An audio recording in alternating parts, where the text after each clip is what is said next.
think there's a little bit to the point you made about the Texans with D'Amico Ryans. Everybody's bought in. I don't think anybody's bought into Frank Reich. Mm-hmm. I don't think anybody looks at him as a true leader. And this is kind of an exaggerated perspective, but like going into a football game, man, you're going into war. And if you don't have a leader that you back 100%, you know, it's going to show on the field. And it has shown for the Panthers organization, unfortunately. Mm-hmm. A good example, the Lions. The Lions. They were bad. Oh, yeah. They were bad, and they brought in Dan Campbell. and Who doesn't call plays at all. And then just from him being there, that team will rile behind that guy.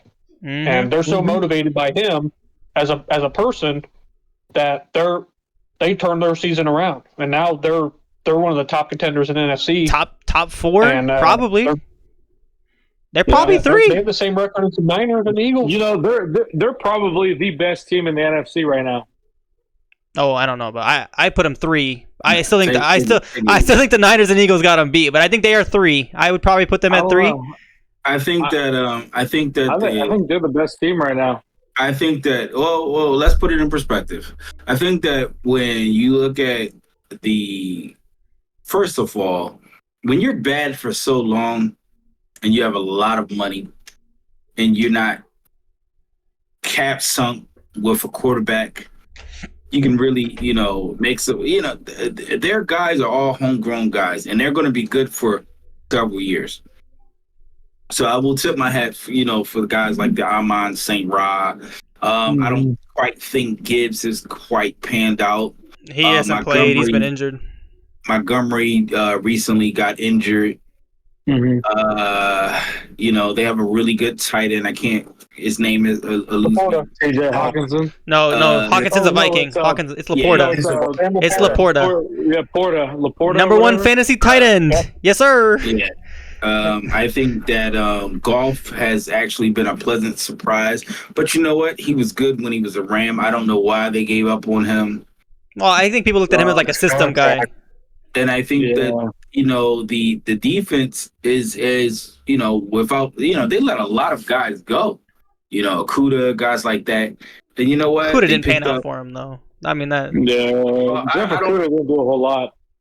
Yeah, I mean, again, that's to be debatable. I think they all had a solid year last year. And I just think that overall that they're playing at a level that they, a lot of people did not expect. They're not playing the first place or the second place. What am I trying to say? A second place schedule. So we'll see later down the line, what they got going on and how they're able to be resilient or not.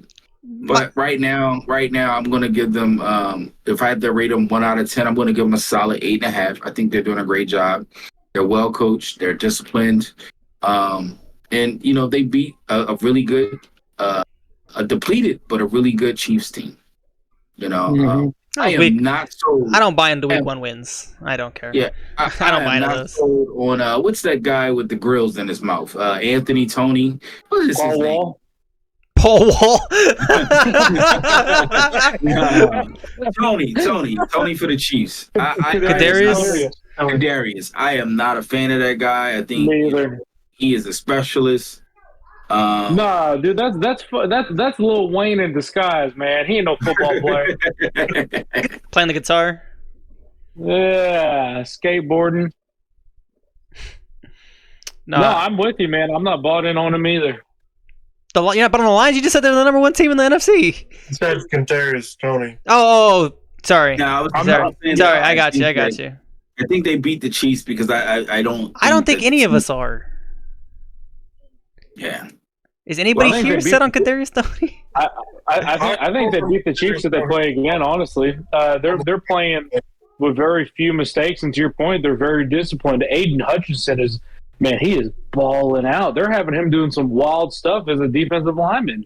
They moved him interior. They've been moving him to D tackle. They've been letting him play inside a lot. and they let him play zone coverage. Like, how tall is he? He's like 6'7". 6'7". They throw the ball at him. All he's got to do is he's like Mr. Fantastic, stretch his damn arm out there and catch the ball. Well, I don't know. I don't know how many of you guys know this. He was the projected #1 pick in the draft for like months, and then all of a sudden, Trevon Walker had that crazy combine, and he jumps in front of him. Hutchinson was the guy that I thought a lot of people should. I think I picked him as my #1 pick. I thought he was the guy that should have been drafted #1.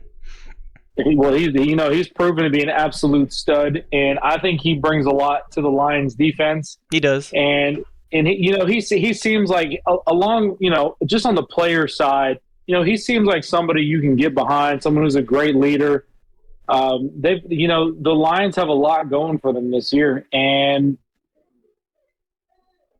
if they're able to continue to capitalize on situations and remain disciplined, they could be a Super Bowl this team for the first time. The thing that worries me is they don't have playoff experience, and I think that's what's going to hurt them. You're right. They don't have the playoff experience, but if they remain, because playoff football is a different breed of ball. It is. It absolutely is. But Jared Goff has been to the playoffs before. Super Bowl. Not that he's. I mean, he ain't no Tom Brady going in the playoffs, but he's at least one of those guys that can kind of keep. He can kind of keep everybody level and at bay and be like, "Hey guys, I've been here before." Blah blah blah blah. And I think he can help keep the rest of the team disciplined in that situation. I think they have a chance for a Super Bowl. When has that bum Goff been to the playoffs? Sorry, he's not a bum. When he was with the Rams. When he was with the Rams. Remember the he went to a Super Bowl against the Patriots. Really? It was like a really low score, like 12 or something stupid. That was Matthew Stafford that went to the Super Bowl, but he went to a Super Bowl. Yeah, against the Patriots. Yeah, they put up like 3 points, but yeah, he was with the Rams. It was a horrible game, but that's right. They crushed it throughout the playoffs. They played good. Obviously, Todd Gurley, different story, but.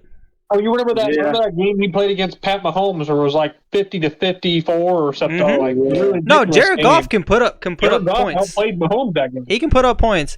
I think that they are a sneaky Super Bowl team. They're definitely not my 1 or 2. I think they're my 3rd team. Playoff experience hurts, but I think their offense is rolling from last year, and they added some pieces on defense, and you guys progressed. And I think that they are definitely a sneaky team.